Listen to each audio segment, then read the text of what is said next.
Et bonjour, bonsoir, bon après-midi, dépendamment du temps que vous allez regarder cet élément. Euh, les chers amis, compatriotes, je voudrais faire cette petite vidéo juste parce que j'ai vu, il y a quelqu'un qui a envoyé ce message ici, notre camarade Obiang Street 55 dans le forum, dans le groupe Initiation à l'entrepreneuriat.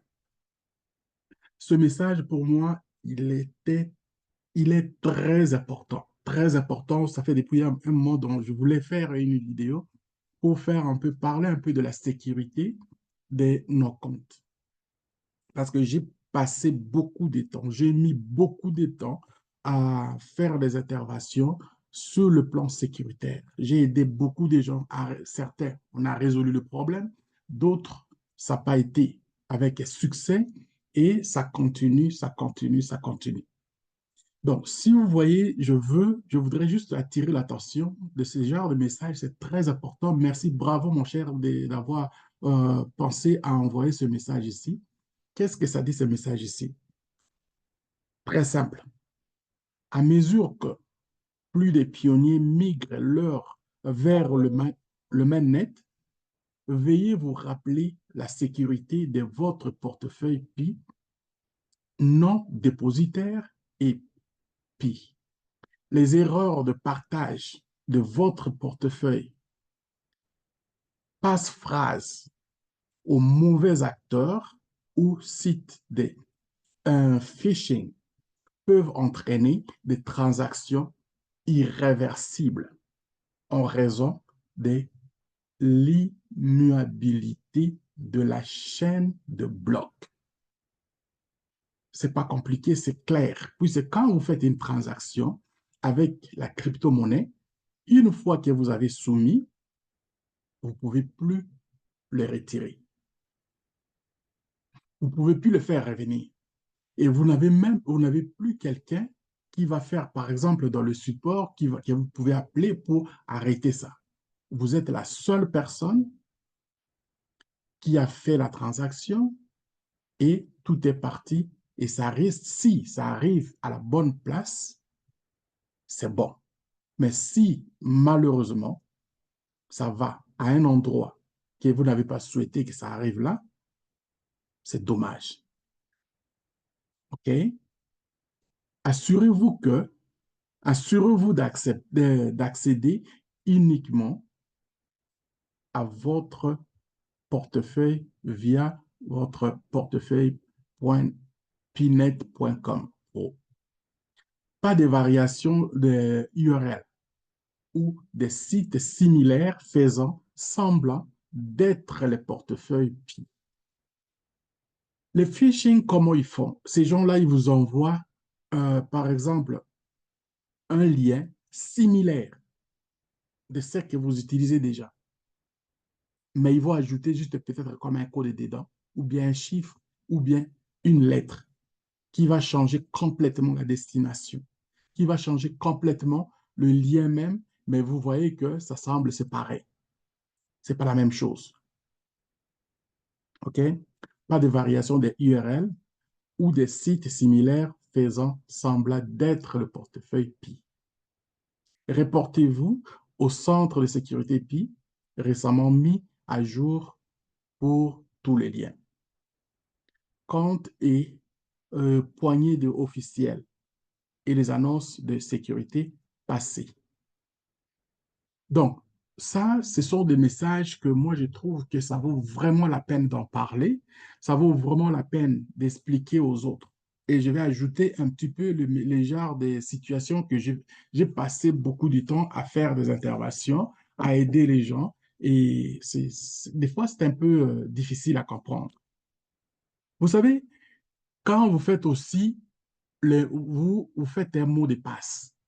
Quand vous créez un mot de passe, mes chers amis, essayez de créer un mot de passe qui n'est pas tellement trop compliqué. Ne vous compliquez pas trop la tâche. Ne vous compliquez pas trop la tâche. Moi, je suggère par exemple les gens Et je peux dire, c'est-à-dire, c'est pas vraiment un secret. Le secret est dans vos mains. Pensez-y, quand vous créez un mot de passe, on vous dit de créer un mot de passe que vous n'allez jamais oublier. Nous nous rencontrons en ligne. Moi, je ne vous connais pas, vous ne me connaissez pas, et tout le monde qui se croise, on ne sait pas où est-ce que vous êtes né, on ne sait pas d'où et comment, combien de personnes êtes-vous en famille. Choisissez des choses qui sont simples. Je ne connais pas votre village, je ne connais pas votre ville, je ne connais pas votre capitale, je ne connais pas tout votre pays. Je suggère ceci. Prenez les noms, ça peut être le nom de votre mère, et ajoutez un chiffre ou bien quelques chiffres et les codes. Choisissez les noms de votre village, choisissez l'hôpital que vous êtes né, parce que vous n'allez jamais oublier ces endroits.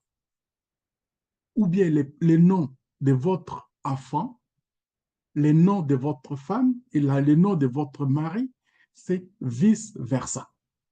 Mais ne faites pas des codes. Par exemple, quand j'ai vu, des fois, je vois des fois des gens qui vont faire les... Je vais essayer de mettre, par exemple, comme j'ai vu, par exemple, les gens faire les codes, OK? Ils vont mettre, par exemple, OK? Et il va les choisir. C'est, des fois, c'est trop compliqué pour absolument rien. Vous avez mis ces genres de codes comme ça. Imaginez que vous êtes dans la précipitation. Comment vous allez faire pour taper votre mot de passe? Et vous allez l'ignorer. Ça va vous causer des problèmes.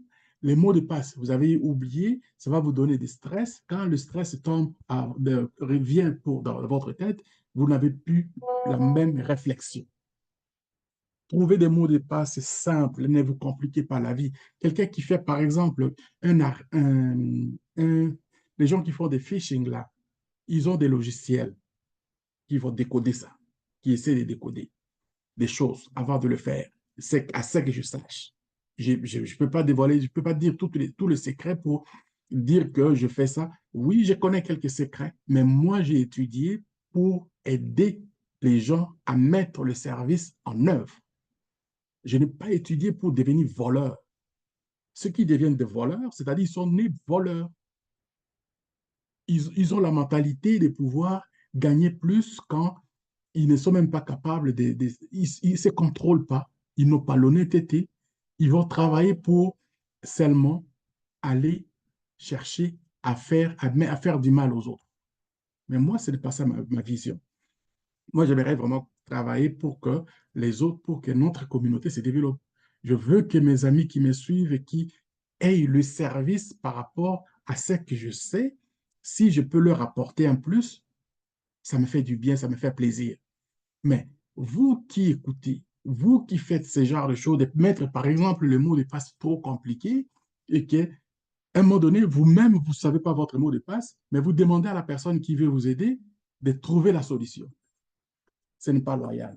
Alors, c'était juste pour vous donner un peu une idée de ce que nous sommes en train de faire, qu'à un moment donné, il faut être conscient de ce que nous sommes en train de faire et que le mot de passe, c'est votre clé. C'est votre propre clé. Faites une clé que vous allez jamais, mais jamais, mais jamais oublier. Et ne partagez pas à d'autres. N'allez pas chercher des sites compliqués là où vous allez partager vos affaires. Ça ne fonctionne pas.